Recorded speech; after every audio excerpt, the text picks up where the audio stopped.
سيداتي وسادتي، السلام عليكم ورحمة الله وبركاته. إن شاء الله عيدكم مبروك، كل عام والتوانسة الكل حيين بخير. توا 10 شهور التالي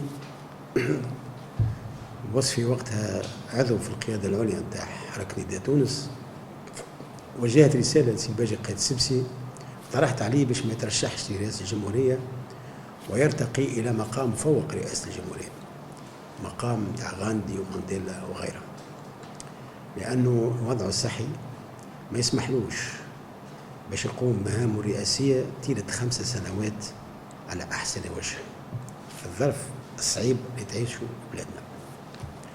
من غدوة سي الباجي قايد السبسي طردني من نداء تونس بدون ما نتعدى على مجلس التقديم، أنا هكاك شق وذوق، لكن معليش، هذيك طبيعة العمل السياسي في تونس، معناها دسائس ومكايد وقساوة وكما يقولوا معناها بالتونسي معناها الرحمة لا. في الفيديو هذا مانيش باش نتحدث طبعا عن الموضوع هذا، يعني معناها مش وقته. الفيديو هذا اللي باش يكون ان شاء الله سلسلة من الفيديوهات، انه ما ثماش قناة تلفزيونية مع احترامي ليهم الكل معناها باش توفر لك هكايا فضاء تتكلم فيه بانتظام، مش معقول. فما الصيغة الوحيدة اللي بقات لي التواصلية الوحيدة يعني نعمل فيديو، وبارك الله فيه الأستاذ نزار بهلول مدير موقع الممتاز والمتميز بزنس نيوز، تفضلوا قبل باش ينشروا لي على صفحات الموقع نتاعو، مشكور. الفيديو هذا إذا ما ينجم يكون متعلق كان بموضوع الساعة، موضوع اللي أصبح شغل الشاغل نتاع التونسيات والتونسيين ومحل تخوفهم وقلقهم وحيرتهم، موضوع دخل ببلادنا في مرحلة غير معهودة، موضوع الخطر الإرهابي. توا معناها وليس وما بالعادي من قدم، معناها كنا نتفرجوا في البلدان الأخرى ايش صاير فيها والمصايب وكذا، دم الركبة،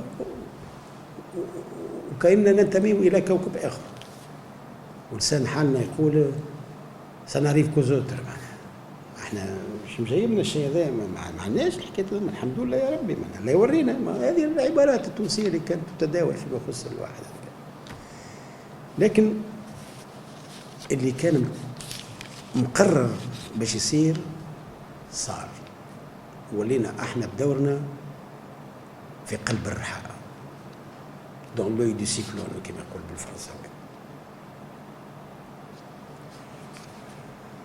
في حقيقة الأمر تونس مستهدفة من الإرهاب مش من اليوم ومش من البارح، من اللي بدينا المسيرة الإصلاحية نتاعنا غداة الاستقلال، من وقتها الضرب بدأ. جميع القوى الرجعية والظلامية الموجودة في العالم العربي الإسلامي اتجندت للتشهير ولإحباط ولإفشال المسيرة الإصلاحية التونسية، خاصة دعاة الفكر الوهابي المنتشرين في جميع الدول العربية، وتنظيم الإخوان المسلمين اللي حركة النهضة جزء لا يتجزأ منه. حركة النهضة ورئيسها الأستاذ راشد الغنوشي جزء لا يتجزأ من تنظيم الإخوان المسلمين، فكريا وعقائديا واستراتيجيا وتنظيميا. وما قبل الانتخابات الرئاسية والتشريعية الأخيرة قال بداوا يقولوا لا احنا عمرنا ولا كنا إخوانجية، ما ننتميوش للتنظيم هذا، احنا حركة تونسية وسطية معتدلة. هذا مش الصحيح. وأنا جبت معايا بعض من الأدبيات حركة النهضة، خاصة كتب الأستاذ راشد الغنوشي، والملفت للنظر اللي كلهم جلهم طبعوا بعد الثورة في 2011 و2012. حوارات تجربة نضال الشيخ راشد الغنوشي، قصي صالح الدرويش، حوارات مع المرحوم قصي صالح الدرويش، المرأة بين القرآن وواقع المسلمين، الحركة الإسلامية في تونس الشيخ راشد الغنوشي، والمقال الشهير نتاع سراج اللي يمدح فيه ابن باز المنظر الوهابي، بحيث كل الأدبيات نتاع حركة النهضة وخاصة نتاع رئيسها يدلون بلا لا يدعو لشك مجال أن الحركة هذه إخوانية وفي بعض المواضيع وهابية. بحيث الحركة الإصلاحية التونسية والمسيرة الإصلاحية التونسية كانت مستهدفة من الاستقلال. عملنا مجلة الأحوال الشخصية قامت القيام، كفرنا واتهمنا بمعاداة الإسلام وأمر بهدر دم بني تونس الحديثة. المجاهد الأكبر رئيس الحبيب بورقيبة اللي صدر في شأنه من طرف هذاك سي بن باز فتوى في ردة بورقيبة مرتد معناها بالنسبة لي. وتعرفوش ايش يقول ايش يخمم الأستاذ راشد الغنوشي فيما يخص مجلة الأحوال الشخصية. حقيقة تخمامه وتفكيره. هذا جاء في كتاب الحركة الإسلامية في تونس صدر في 2011. ايش يقول الأستاذ الغنوشي؟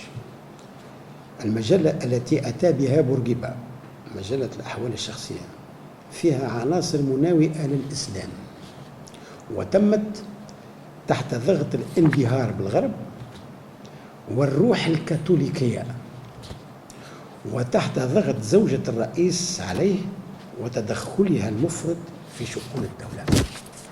معناها حبيب بورقيبة وأحمد المستيري وزير العدل اللي نشر مجلة الأحوال الشخصية وشيوخ الزيتونة اللي يباركوها خاصة الشيخ جعيط وما أدراك، هذوكم عملوا مجلة الأحوال الشخصية تحت ضغط المسيحية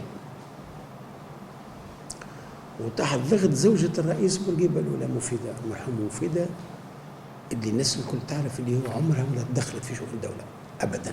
الماجدة الله يرحمها كانت تتحورك، أما هي خاتيها مسكينة ما دخلتش. هاوش يخمم راشد الغنوشي مجلة الأحوال الشخصية. عملنا التنظيم العائلي قامت القيام، قال لك هذا مخالف للنص القرآني اللي حسب قراءتهم هما السطحية يأمر بالإنجاب بدون حساب، عملا بالآية الكريمة المال والبنون زينة الحياة الدنيا. هي ما يقولوش البقية نتاع الآية هذيك، ما يقولوهاش، يقفوا في ويل المصلين كالعادة. والآية الكريمة تقول المال والبنون زينة الحياة الدنيا والصالحات باقيات خير عند ربك ثوابا وخير املا. سورة الإسراء ولا الكهف والله ما نعرف نسيت. بحيث ثم مجال الآية هذه فيها مجال اجتهادي باش نبروا التنظيم العائلي.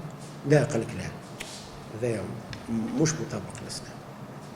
نحينا الحبس اللي كان مصدر جمود وتجميد لمجالات عديدة في الحركة الاقتصادية ومصدر فساد مستمر مالي مستمر، نحيناه. قال لك هاكا شفتوا هاكا يحبوا يجتثوا الجذور الإسلامية نتاع المجتمع التونسي. أما ذيك حكاية جامعة الزيتون هذيك حدث ولا حرج، هذيك شيء من وراء العقل. قال لك بورقيبة نحى جامعة الزيتون، والتوا يقولوا فيه راشد الغنوشي التوا يقول لبورقيبة وتساتر نحاو جامعة الزيتون، وهذا افتراء مش صحيح. لأنه يعني بعد الاستقلال تفرض على التوانسة توحيد التعليم، الأنظمة التربوية توحيدها، كان ثم تعليم شرعي وتعليم صادقي وتعليم يهودي وكذا، فلا يلزم النشأ ينهلون من نفس المعدن التربوي. وفي نطاق هذاك بقات عصرنة جامعة الزيتون، كانوا يقرأوا على العصر وهم بنفسهم الطلبة كانوا يطالبوا بتعصير المدرسة نتاعهم، والشيوخ مع احترامي مشايخ الزيتون الأجلاء كانوا من يتك على سعره ويبدأ يدرس في بعض المواد الفقهية التشريعية. عملوا مدرسة جامعة جديدة فيها أركان الدراسة العصرية فهمتي ولا، وزادوا عليك المواد نتاع الفقه وكذا مواد أخرى علوم عصرية باش خريجي الجامعة الزيتونية يكونوا مكتملي الأوصاف التربوية والدينية والعلمية. قال لك لا نحاه بورقيبة، نحاه افتراء. والإصلاحات هذه اللي عملناها الكل بالنسبة للإخوان المسلمين وحركة النهضة وراشد الغنوشي هذيك تنخرط في مشروع جهنمي يرمي إلى فسخ ومسخ الهوية العربية الإسلامية بتاع تونس بتعليمات وهدي من الغرب الماسوني وبتنفيذ الزنديق الكافر العميل لحبيب بورقيبة. هذه اللي نقول فيه موجود في أدبيات حركة النهضة إلى يوم الناس هذا. إلى يوم الناس هذا. وها باش نقرأ لكم ما جاء في لائحة من لوائح المؤتمر التاسع لحركة النهضة في عام 2012. تو هاوش قالت حركة النهضة فيما يخص المشروع التغريبي نتاع النظام الدستوري. ايش تقول؟ وتقول: انطلقت مسيرة حركتنا في نهاية الستينات من القرن الماضي عبر المساهمة في تجديد قيم الإسلام الخالدة. شوفوا تابعوني مليح. بعدما تمكنت النخبة التغريبية الحاكمة من تحطيم معظم البناء التحتية للمجتمع والدولة. ايش معناها؟ معناها الحبيب بورقيبة والمنجي سليم ومصطفى الفيلاني وجلولي فارس واحمد المستيري واحمد التليلي ومحمد المصمودي وبشير بن احمد والباشي قايد السبسي خلطت عليهم. هذوكم نخبة تغريبية خذات السلطة باش تحطم البناء التحتية بتاع الدولة والمجتمع. معناها ايش معنى هذوما؟ حطم الغرب باش يحطموا الدولة وباش يحطموا المجتمع. تيخ الدولة انتم وقت اللي خذيتوا الحكم في 2011 ما لقيتوش الدولة حاضرة جاهزة تونسية تحطمت؟ شكون حطمها الدولة؟ مش انتم ما خذيتوا الحكم في 3 سنين هذوما خليتوها على ركايبها؟ ها؟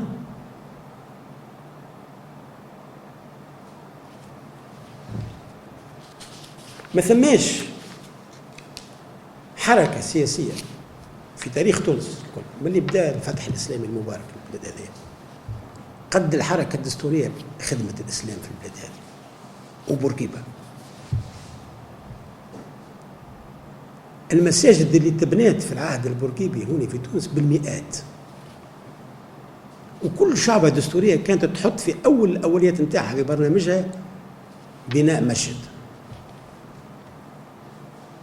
ومقامات الأولياء الصالحين اللي توا يحرقوا فيهم الجماعة اللي دايرين في الفلك نتاعكم، بورقيبة كان يشرف بنفسه على ترميمها.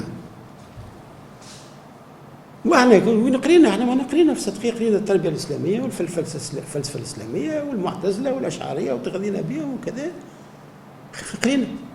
وانت سي راجل الغنوشي ما كنتش تقري تدرس في الفلسفه الاسلاميه وفي التربيه الاسلاميه في مدارس بورقيبه؟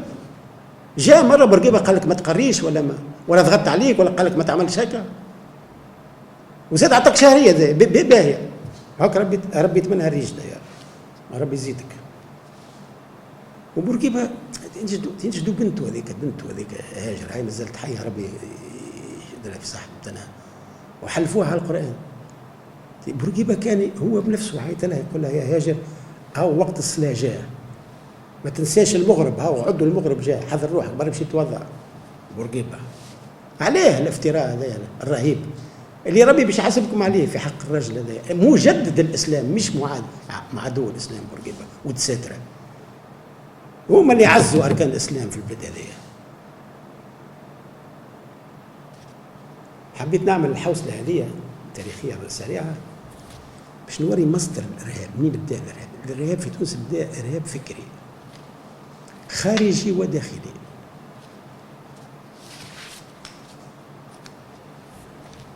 ومازال الشيء إلى يوم الناس هذا على النحو هذاك، على نفس النحو. زادت تتوسعت دائرة الإرهاب وتعمقت بعد ما حققوا التوانسة نجاحات أخرى، مكتسبات أخرى ما عندهاش مثيل في العالم العربي الإسلامي.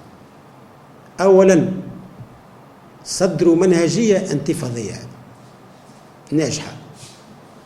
ثانياً صدروا منهجية انتخابية ديمقراطية مثالية.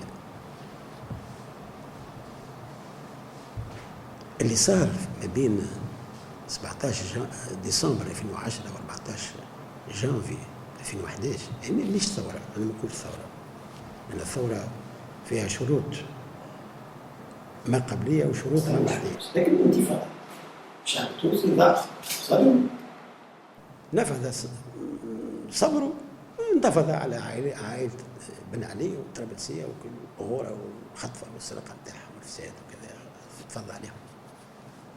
لكن الإنجاز الكبير اللي عملوه التوانسة وقتها مش هروب بن علي، هذاك سيكون كونسيكونس. هذاك الإنجاز الكبير هو أنه التوانسة كسروا حاجز الخوف في الطرف هذاك اللي كان مكمل بقية الشعوب العربية والإسلامية، وقالوا له خوش التوانسة كي التوانسة شبيه مارجل بنا التوانسة عملوا هكا، ما خافوش، خير منا هما. وسر الفتيل كالنار في الجثيم، يتبعون الابصار والليبيين والسوريين واليمنيين، خاصة مع تكسير حاجز الخوف فما منهجية انتفاضية، الشعارات ديجاج والشعب يريد اسقاط النظام ولجان حماية الأحياء وكذا. فالتوانسة في وقتها صدروا منهجية انتفاضية، وبعد عامين صدروا سلوكات انتخابية مثالية شاهد العالم أجمع بمثاليتها. ما عادش يساعد عاد، وين ماشيين التوانسة هذوما؟ ايش باش يعملوا؟ ايش باش يزيدوا يعملوا؟ عملوا لنا نموذج معناها مجتمعي يمارس في جاذبية على العنصر النسائي خاصة في العالم العربي والإسلامي، زادوا عملوا منهجية انتفاضية وزادوا عملوا منهجية معناها انتخابية وكذا وكذا، ولو يشعروا بعض القوى الرجعية هذه والظلامية وبعض أنظمة ولو يشعروا في تهديد مباشر لأركانهم ولمقاوماتهم من العدوى التونسية، بحيث الإرهاب بدأ فكري ومن بعد ولا سياسي ومن بعد ولا ميداني مسلح. تجمعت ضدنا جميع القوى اللي تحب اللي تستهدف، مش في الدولة التونسية، الدولة التونسية ما تنهارش مستحيل. المستهدف هو النمط الاستثنائي التحديثي التونسي اللي بفضله حققنا مكاسب ما ثماش كيفها في العالم العربي والإسلامي، يلزم القضاء عليها، خاطر في نجاحنا معناها فشلهم هم. ثم إذن تداخل استراتيجي فكري سياسي بين قوى داخلية وقوى خارجية لإفشال والقضاء على النموذج الاستثنائي التونسي التحديثي. هذه هو أسباب ومسببات الاستهداف ضدنا. كي نقول داخلية وداخلية، معروفين القوى الداخلية اللي قاعدين مساهمين في الاستهداف هذا، مثلا أنصار الشريعة، مثلا حزب التحرير، اللي ما عليهمش لوم هذوك، ما عليهمش لوم، هذيك قناعاتهم، هذيك توجهاتهم، لا يمنوا لا بدولة لا بوطن لا بدستور لا باختيارات لا حتى شيء. صح، هذيك المشكل في حركة النهضة. المشكل في حركة النهضة وفي رئيسها الأستاذ راشد الغنوصي. هاكا نقول أستاذ أنا، وحقيقة أستاذ هو، أنا قريت الكتب نتاعو، رجل مفكر وعنده ثقافة واسعة الحقيقة وذكي داهية، لكن إخوانجي ووهابي. أو راشد الغنوصي إخوانجي ووهابي، وهو يقول مش أنا. وش قال؟ ايش قال على نفسه في كتاب من تجربة الحركة الإسلامية في تونس صفحة 43، يقول: لم أكن قد قرأت كتاب خير الدين التونسي، أنا أقوم المسالك في معرفة أحوال الممالك، بل كل الذي قرأته كانت كتابات مشرقية، فهي التي فتحت لي طريق الإسلام، ولكنها أوقعتني في قطيعة مع تراث الإسلام المحلي التونسي ومع تجربة التحديث العريقة في تونس. هذا الرجل يستعرف هو بنفسه، ما خذاش من التوانسة حتى شيء، ما خذاش من الحداد، ما خذاش من النخلي، ما خذاش من المحجوب، ما خذاش من ابن عاشور، خذا بن تيمية والمودودي وعطي بن سعسعة بن أنف الناقة، مع احترامي لهم. الرجل تكون التكوين هذاك. هذه الحقيقة، هذه قدامكم. وشنو اللي عملت هي حركة النهضة من الحين اللي ترفع عليها الحظر ولات عندها وجود قانوني؟ شنو عملت؟ بخلاف أنها سعت إلى تحقيق ما أتى به مؤتمرها الأخير التاسع في عام 2012. ايش قال مؤتمر ايش قال؟ قال إن هدف نشر القيم الإسلامية وتفعيلها داخل المجتمع التونسي يبقى الأساس في مشروعنا.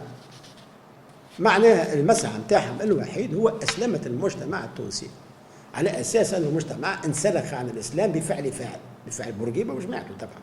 دونك يلزم نرجع الأمور لنصابها ونبثوا من جديد القيم الإسلامية في المجتمع التونسي. يعني هي أخويا القيم الإسلامية اللي نشرتوها في 3 سنين هذه، نتاع البناني ومتاع مورو ومتاع شورو ومتاع الملوز ومتاع بنت أمية، هذه القيم اللي نشرتوها الإسلامية 3 سنين نتاعكم.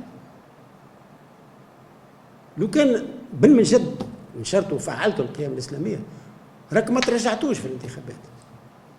الانتخابات التأسيسية دابا عملتوا 1,450,000 صوت، في الانتخابات التشريعية جبتوا 900,000 برك، أما 600,000 مشاو عليكم. علاش؟ خاطر تبينوا اللي ما نشرتوش وما فعلتوش قيم إسلامية، ما قيم أخرى.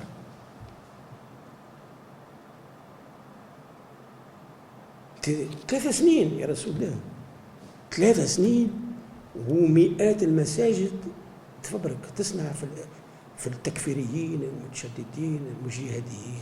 قال شنو انا نرجع فيهم بشوي بشوي، انا نرجع فيهم بشوي بالتي هي احسن. هذا كلام قاعدين الناس قاعده تصنع في الارهابيين، وتبين انه خدعه الحكايه هذه. لكن الخادمين واللي بعده جات ليلي بعد ما خرج، قبل ما خرجوا من الحكم قالوا هاكا صحيح استرجعناهم المساجد، طلعت خدع. هاو 90 اكتشفنا لي ثم 90 مسجد معناها مازالوا تاع خارج السيطره، و40 مسجد فيهم سلاح. كانوا يتحاسبوا هذا التليلي ولا الخادم، خاصه الخادمين ادعاء الشباب التونسي للجهاد جمله واحده. 3 سنين وانصار الشريعه قبل ما يتصنفوا حركه ارهابيه يصولوا ويجولوا في تونس وينشروا في دعوه نتاعهم وتنظيماتهم واجتماعاتهم على علم من حركه النهضه. قال شنو هذوك يفكرونا في شبابنا ويبشروا بثقافه جديده. هاي 3 سنين والنقابات الامنيه تنبه يا ولادي راهو ثم مخيمات نتاع ارهاب، يا ولادي ثم خلايا نايمه على هاي نايم، ثم شيء شويه شباب قاعد يترينا في الخفه في الرياضه، ثم شيء.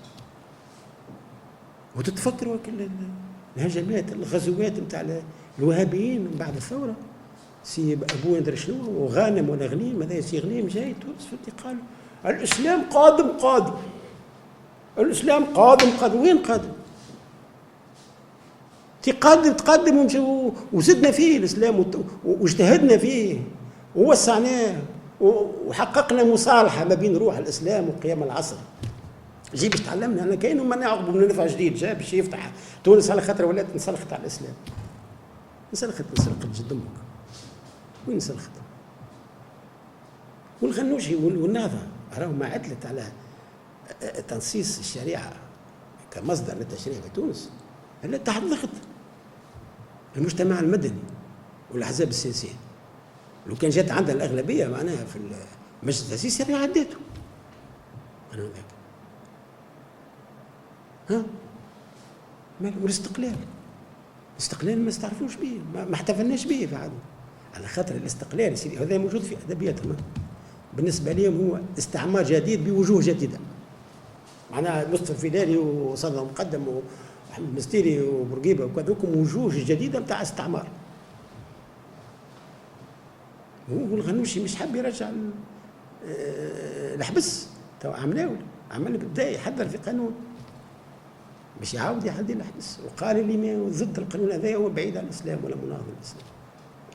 بحيث حركه النهضه هذه حسب رايي وحسب راي كثير من التونسيات والتونسيين ما عدلتش في حقيقه الامر عن مشروعها الاولي اللي تخلقت من اجله، الا وهو تغيير النمط المجتمعي التونسي الحداثي بتغيير ذات صبغه ونفس اخواني وفي بعض الحالات وهابي.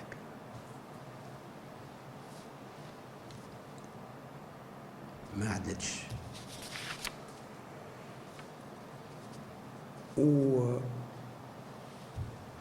ومادام حركة النهضة ما قطعتش نهائيا ورسميا مع الفكر الوهابي الإخواني في مؤتمرها القادم، وما طلعت الناس قيادة جديدة نطمئن إليها، فلا أمان للنهضة ولو صفت. يعني المقولة تقول لا أمان للدهر ولو صفت، أنا أقول لا أمان للنهضة ولو صفت، وكذب الغنوشي ولو صدق.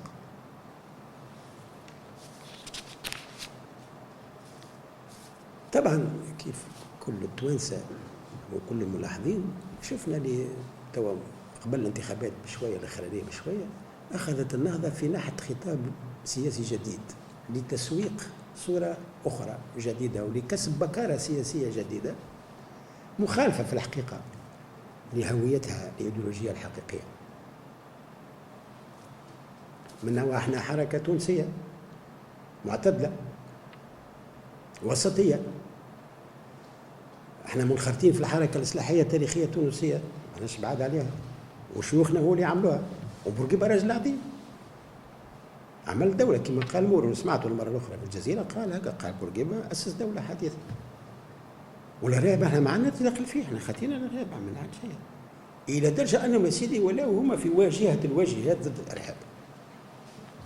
شيء خرج بالعقل.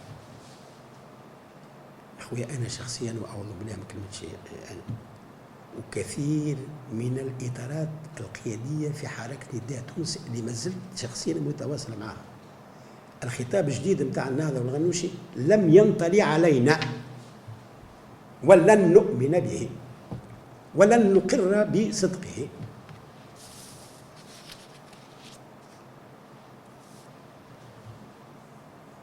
أنا ما ننكرش شخصيا، ما ننكرش شخصيا، خاطر نعرف شو نقول. اللي ثم في حركة النهضة وطنيين، وديما كنت نقول ثم وطنيين. شكون هم الوطنيين هذوما؟ وطنيين هما الناس اللي فهموا اللي إسقاط المنظومة الإخوانية على المجتمع التونسي يعد من باب المستحيل، فهموا هذا ولاو أكثر واقعية، وشافوا اللي ثم دولة قوية على عكس ما كانوا يقرروا، ودولة وطنية مش دولة تغريبية، فاقوا به الشيء هذا، وعجبتهم زاد السلطة حقيقة، ثريات ومرسيدسات وبقلاوة وصغاريت بشر زادهم. فإن شاء الله الحساسية الوطنية في داخل حركة النهضة تستطيع أن تسيطر في المؤتمر القادم على الحركة هذه، ووقتها ثم كلام. أما ما دام ما وقعش التصحيح هذا العقائدي في المؤتمر القادم، ما دام الخطاب الجديد نتاع الغنوشي ونتاع النهضة يعد حسب رأيي من باب التمويه والتخدير والتنويم لفسخ المصايب اللي سبوها لتونس في الثلاث سنين هذوما، وللدخول بسلام وأمان في الاستحقاقات الانتخابية الجاية، واللي في القلب في القلب. توا السؤال المطروح اللي تطرح التشخيص هذا اللي فيه وعليه، هذا تشخيص نجم يكون غلط نجم يكون صحيح، ما هذا شيء نعمل به. السؤال المطروح هو الآتي: يعني بلا نجم ننتصر على الإرهاب. الإرهاب هو فكري سياسي واستراتيجي ثقافي اقتصادي ومالي وقيمي واخلاقي، الخط الكل هابط علينا الثوب.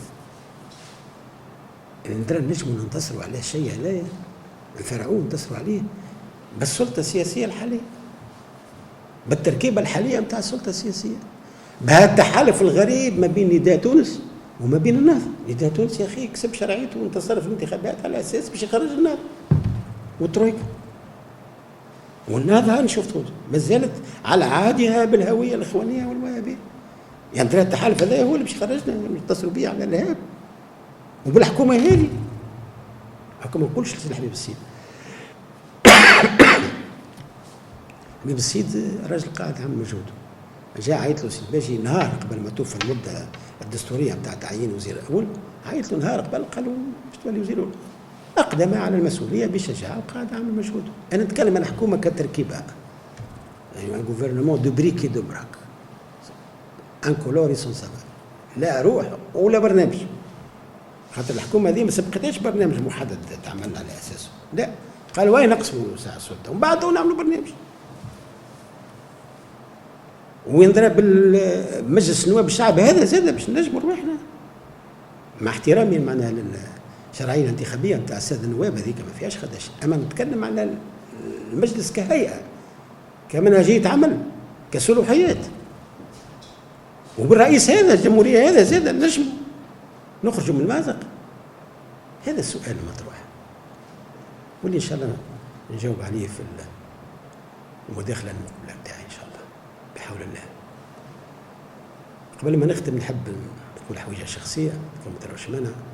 انا عندي صفحه تاع فيسبوك تاعي توا لها عام ونص ولا اكثر، وهي مقرصنه بيراتيه، وعملوا فيها اللي ما تعملش، نسبوا لي معناها اقاويل ومواقف اللي خاتيني ما قمتش بها، ومره سالت المرزوقي او مره سالت النابلي او مره قلت نداء تونس وراء اغتيال الشهيد شكري بالعيد، او مره خرجت الكشف الطبي السيباجي، هذا الكل ما عملتوش. قدمت شكايه لوكيل الجمهوريه، ثم ابحاث في الشرطه العدليه ان شاء الله توصل بحيث خاتيني. اما هو تو الشهر عملت صفحه جديده اسمها عمر اصحابه الصفحه الرسميه ثواني اشهر، وحاولت باش نحسنها قدر الامكان بور لا سيكوريزي، ان شاء الله ما يقرصنوهاش. وشكرا على الاستماع، وتحية تونس. وتونس راهي ماهيش سهلة، إلى جماعة تحت باش نتعبوا 3 سنين جايين هذوما باش نتعبوا، أما باش ننتصروا في نهاية الأمر. السلام عليكم.